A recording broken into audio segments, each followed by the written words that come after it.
Hi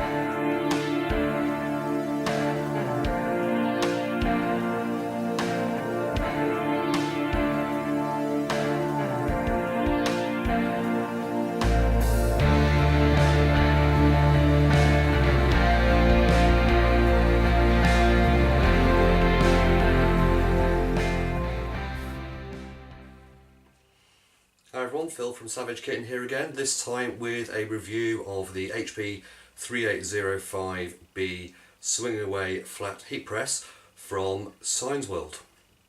I've had this heat press for just over a year now. Currently it's available via Signzworld on eBay or UK Cutter, which I think is their other sort of trading name, for about £152.99. So, you know, it's the budget sort of end of the market, but equally not the sort of cheapest unit out there, but of course not the most expensive. Okay, so let's take a look at the basic sort of features of this.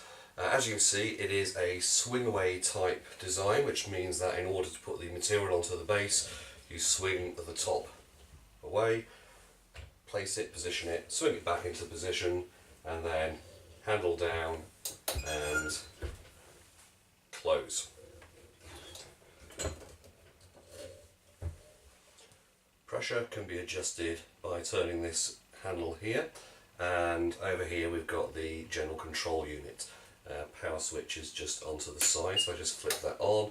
It has a digital LED display in terms of the counter, so you can see what sort of temperature and timings we have. Control wise, it's about as simple as it gets. There is effectively an OK button, up, down, and then enter. So pushing OK once allows you to select the temperature it should go to. OK again then allows you to select the time of pressing, and obviously up and down will adjust the values. OK again, now it goes into heating up mode. I can use enter to start and stop the countdown at any point. Obviously once you kind of close it, it goes into countdown mode, and will beep when it's finished. So pretty straightforward in terms of that basic operation. Not a lot to it, therefore not a lot for you to get wrong in terms of operation. So the press itself is a 38cm square unit, which gives you plenty of room for working with some larger items. It gives quite good consistent and even pressure across the entirety of the surface, and certainly if you get that sort of pressure setting right, you're going to get some good results from it. The actual sort of temperature on the plate, having measured it with a sort of a laser thermometer, tend to find that the temperature in the very, very centre of the heat element is a couple of degrees higher than what you have it set to, and as it goes out to the sort of outer edges of the plate, it probably drops maybe 1 degree or 2 degree below the required setting. So there is a little bit of variation across the surface, but because it elevates that temperature higher to compensate, you actually get really, really good results each time. I've certainly never had any issues with the actual heat application or the pressure application, assuming you get that pressure set correctly for the particular type of item that you're using. So overall quite reliable. From the performance side of things, it gives some really, really great, colourful, bright and vibrant results. Very happy with the quality actually of the pressing that it puts through. It's been consistent, reliable, no problems whatsoever from the heat press side of things. Let's just take a little look now at adjusting the pressure setting. As I mentioned earlier on, turning this knob here will adjust the actual pressure of it. So you can see I can turn it to raise, and also turn the other way will allow me to lower it. Now this is probably, if I was to have a complaint about this unit, this is where it kind of comes into it. There's a couple of downsides about this simple basic mechanism we have here. One is that there is no method of you sort of calibrating this apart from by feel. There are no markings on the cylinder, there's no gauges to adhere to, so it's a case of trial and error each time. Now that's great if you just want to sublimate one type of item over and over again and that's all you do. Pretty much you'll set it once and leave it alone. But if you are switching items out to fulfill orders, it gets to be a bit of a downside. It can be quite frustrating when you're trying to get that sort of pressure setting right, and it is entirely just test and adjust. You adjust the pressure, close the unit down by applying the lever, get a feel for whether that's too much or too little, back it off, tighten it up, and keep going until you get that pressure right. What I also sometimes find is, and I think we saw it a little bit there, that it can, as you see, over time, the downward pressure becomes less graceful in its adjustments and it tends to drop down. Now, it didn't do that when I first had it, it's kind of done that over time. So yeah, my biggest complaint about it is that pressure adjustment piece. And you probably can't see it, but what I actually have done myself is using some permanent markers. I've made some kind of alignment marks on it so that when I swing it out and back in, I can get a real quick visual adjustment, especially when I've got garments draping the side of the press and I can't see the edges. It shows me when it's aligned in the centre. I also have some markings sort of horizontally on the cylinder, which allow me to set my pressure to roughly those sort of custom positions. So it is a bit of a downside, it's a bit of a gripe. Having said that, it's a minor gripe when I look at the value for money of it. On the subject of minor gripes, there's one more, and again it's something that I found over a period of time with this, and it's to do with the sort of swing away mechanism. Now what I found is, after sort of 8 or 9 months, the swing away mechanism out to the side and back can start to grind and seize. It can even get to the point where you sort of roll it out to the side, and as you're bringing it back, it actually will almost seize and stop, and you have to kind of yank it past that position to get it back into alignment. It's done that a couple of times. However, having said that, it's not the end of the world. I find a quick squirt of WD-40, a little bit down the top here, a little bit under the bottom, tends to sort it out quite easily, and again at the moment it's moving quite sort of freely and easily. But again, it's a nuisance when you're in the middle of doing a production run. You have to kind of keep stopping what you're doing and adjusting it and forcing it into place.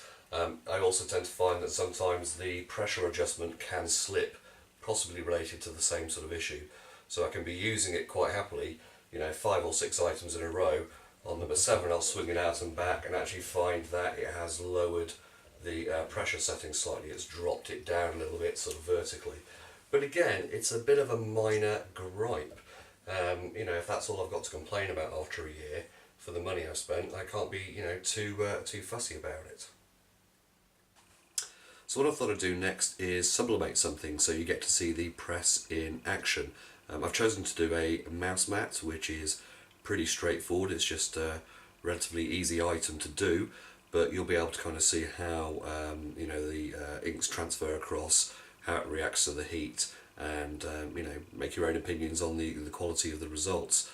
The printer I'm going to use is a Ricoh SG3805B, which I got from City Ink Express. It uses City Ink Express's own inks and their own paper. A lot of people obviously advocate Ricoh with the Sawgrass range of inks, but I have to be honest and say that I find those things astronomically expensive, and I've never had any trouble with the quality of the results of the City Ink Express sublimation inks.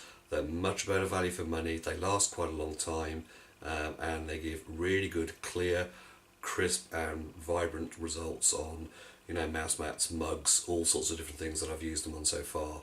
I've probably run off hundreds and hundreds of prints of things with absolutely no issues. I've got the image that I want to use loaded up on the screen already. I'm going to send that across to the printer, and then we'll pick up with it on the worktop, get it onto the mouse mat and pop it into the press. So here we are. The print is done. That's how it's come out from the Ricoh. Just bring that a little bit closer. So you can see quite a nice looking print, and mouse mat ready to go. As with most fabric things, you obviously want to pre-press it for a couple of seconds just to get any of the existing moisture out, so that the paper doesn't sort of stick back onto it when you try and remove it, which can sort of take some of the transfer back out. I've got the press heated up to 195, and I tend to sublimate these for about 40 to 45 seconds on a sort of a medium kind of pressure setting. So first thing we'll do is swing away.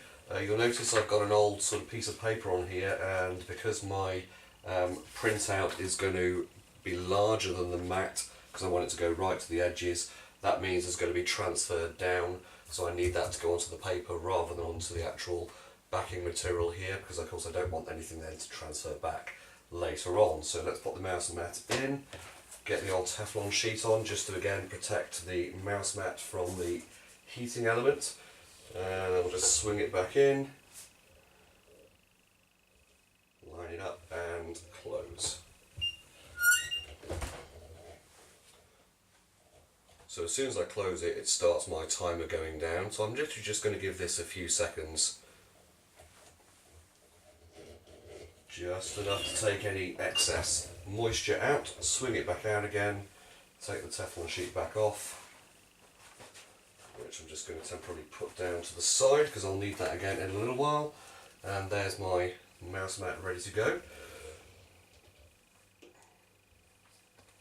So the next step is just to align the transfer up and then get it ready for pressing. So all I'm going to do here is pop it onto the image. Going to use a little bit of heat tape just to hold the design in place so it doesn't shuffle around too much when I'm using it. And from there we can swing the press back out, flip it over, drop it on top of the backing paper, again so you can see how it's covering the rest of the base. Teflon sheet back on, close it up, and off goes the timer. So that's counting down from 45 seconds now. When it gets to 0 we'll hear it beep, and then I can take the pad out, remove the paper, and we'll see how it looks.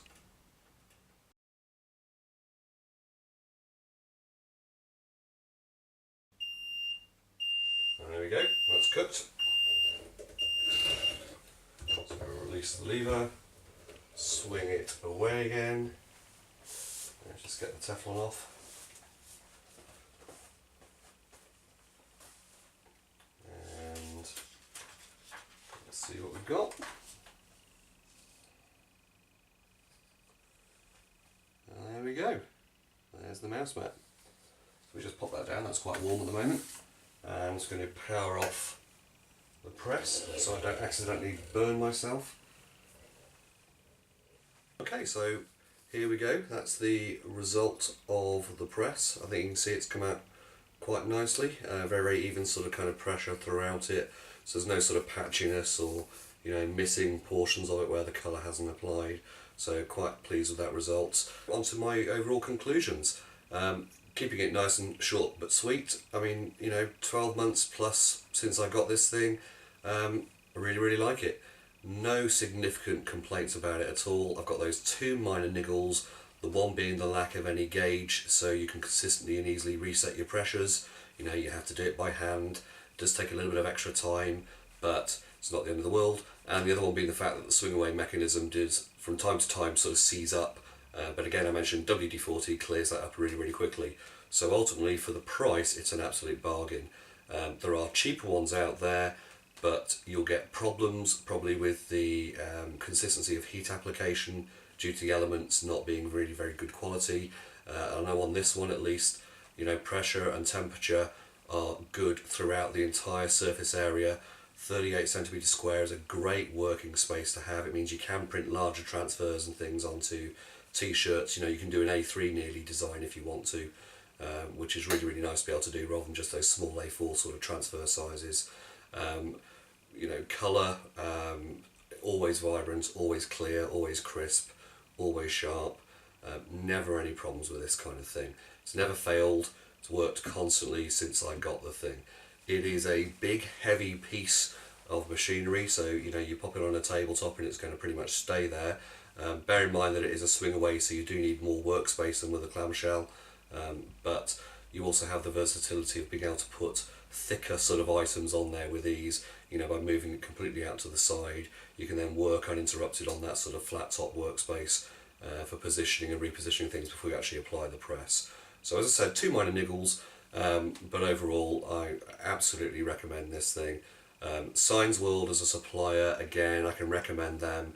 I've had quite a few things from these guys. They are the place I go to every time to buy my mugs. because they're consistently good quality ones and I never have any problems with them.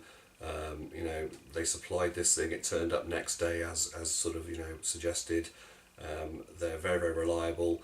If I have had trouble with them in past with orders due to the wrong items being sent, they've never quibbled about returns. So again, you know, as a supplier, I recommend them. As a product, I recommend it. And as a starter piece of equipment, you're not going to do much better than this. So it kind of gets sort of 2 thumbs up, which is now just a new official kind of rating I've introduced. So 2 thumbs up for the HP3805B swing away heat press from Signzworld with a Z. That's the important piece. If you've got any questions, you know, anything you'd like to know, anything you want to ask me, or anything else you'd like me to demonstrate with it, pop it in the comments below. If you found this video useful, then please do give it a thumbs up, always appreciated, and I look forward to doing some more videos soon. Thanks.